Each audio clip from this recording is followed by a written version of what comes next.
welcome to New Orleans and welcome to America's Game of the Week. It is week number 11 around the National Football League, and here's your matchup.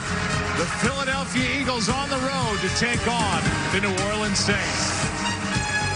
Well, a big game here in week 11 for both sides. For Philadelphia, the defending Super Bowl champions, they need a win. They're in the NFC East, which appears to be absolutely wide open, but they're under 500. For the Saints, they've won 8 straight. They've got a great receiver in Michael Thomas. They've got 2 terrific running backs in Kamara and then Mark Ingram. And then they've got a quarterback that's headed for Canton, Ohio, and playing at 39 years old, arguably his best football ever. And if that's the case, and this is an offense that makes it look awfully easy at times, how do the Eagles, who need to win here today, get it done?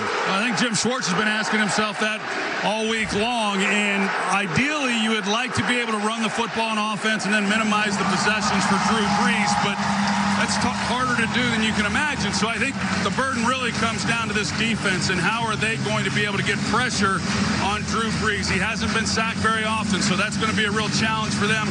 They're depleted in the secondary, and expect Jim Schwartz to do some things that he really hasn't done a lot of this year, and that is really challenging these receivers, trying to be aggressive with them, but it's going to be a tall task this afternoon. For more on Jim Schwartz and the Eagles, down to the field, and Aaron Andrews. Yeah, Jim Schwartz telling us what makes this thing even more difficult is that